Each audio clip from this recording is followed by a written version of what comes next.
So you clicked on this video, and for that I'm proud. You're about to take the plunge into the world of culture. What kind of culture, you ask? Waifu culture, baby! Yeah, you know what we're getting into, boys. And look, I get it. You're probably thinking, can a show really be that good just because of the girls? And to that I say, absolutely 100%, bro. The anime industry is dominated by cute waifus, and I, for one, have accepted our uwu overlords. I can't believe I just said that. Uwu overlords.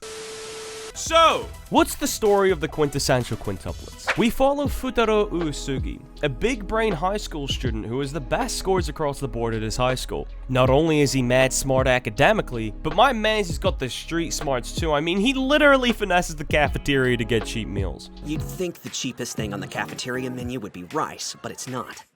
You save 200 yen if you skip the beef in the combo. It's rice, soup, and veggies for the same cost as just rice. Someone come arrest this dude, he's cheating the system. Considering his high academic ability, you'd think he'd be somewhat popular with his classmates, but instead he's actually a loner that lives in poverty with his dad and his little sister. However, this all changes when he bumps into Itsuki Nakano. Through her, he then meets the other Nakano sisters. We got Ichika, Nino, Yotsuba, and last but not least, Miku.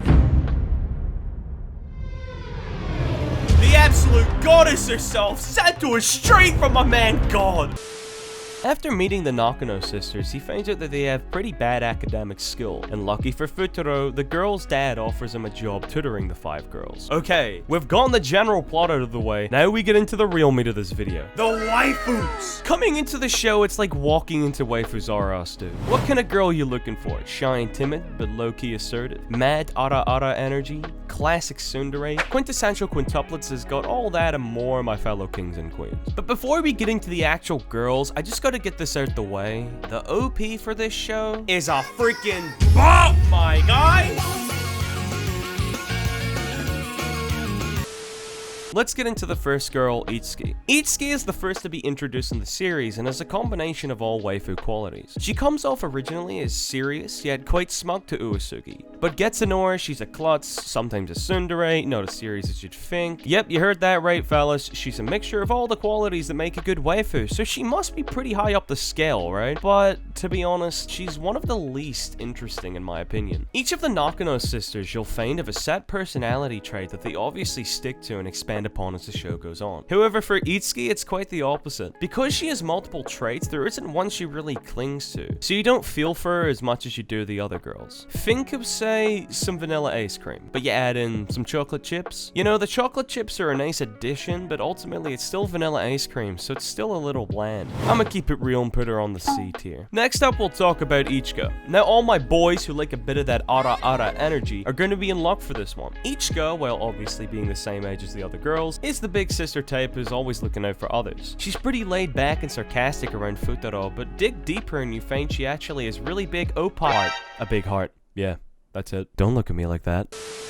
Ichika throughout the first season is pretty focused on in terms of her conflicts and overall emotional connection to Futaro. Through her arc, we learn that while she wants to be dependent for the other girls, she has her own internal struggles that she bears alone in order not to impose on others. Are you understanding what I'm saying, fellas? She's an ara mummy GF who also wants to be protected. She's the absolute GOAT! We've already on the outside, she's high up on the tier list. Add in her development and learning about her inner conflict puts her solidly on the S tier. Next up, we'll be talking about Yotsuba. The classic dere of the girls. She's hyper, she's cheerful, always looking to joke around, and of course is an absolute idiot. Like, how do you get 0 on your task, bruh? Is that even possible? If I see someone with a 0 score versus a 100 score, I'm gonna go ahead and say that the 0 is more impressive. Like, how do you achieve that? Similar to Ichika, she has this type of personality in order to protect her sisters and keep them from feeling down. While Ichika's interact with her sensitive side, there are key moments where Yotsuba truly comes out of her dere shell to expose her true nature. While the moments are few and far between, they're some of the most hard-hitting and memorable moments, as you know there's more than meets the eye with her, and you just want to find out more. A dere who's a genuine treat but also likes to protect others, has a little bit of ara energy, and wants to be protected too? You already know she's high up on that tier list, boy. Straight S tier. Next up is Nino. Nino is a bit of a doozy to talk about in all honesty. At first, she's a down-to-earth tsundere to the absolute T, and to be honest, not in a good way. She's extremely cocky to mostly Futaro, but even her own sisters, and wants everything to go in her own way. Now, you classic tsundere fans are in for a treat, as this chick is pretty much the 2010s embodiment of a tsundere. I say 2010s because we all know the absolute tsundere queen is Taiga. Come on, that's just facts. She does have her moments though, of course. Letting her guard down and having Futaro actually land a strike in her heart can be pretty endearing to watch. I don't know, man. She's just way too irritating for my liking, with most of her conflict revolving around her not wanting to accept Futaro. And without proper context, this is kind of annoying to watch and actually leads to conflict with the sisters, in which case you're like, Hey, don't mess with my girls. Again, for you Sun lovers, she's gonna be right up your alley, but for me, I just wasn't feeling her at all, and I'ma have to put her on the B tier. And last, but absolutely not least, we have Miku. So Miku is a pretty average girl, you know, little timid, little shy, and Psych? Do you think I was gonna start off with that? Miku's the absolute best girl this show, bro. On God, no cap.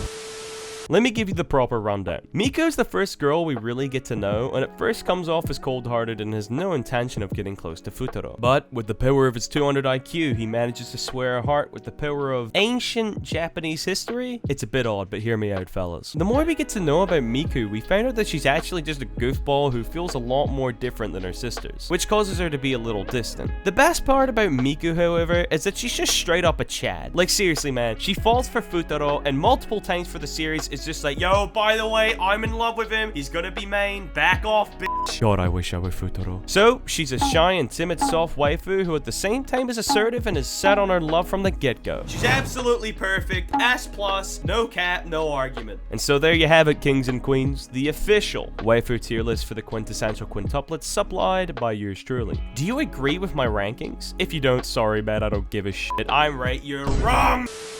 Just kidding. Tell me your rankings for each of the girls down below in the comments, and if you have any thoughts of the show, please leave them down below as well. If you're looking to see more anime-based content from me, make sure you hit that subscribe button, as I'll have more videos on the way. Until then, everyone, catch you later.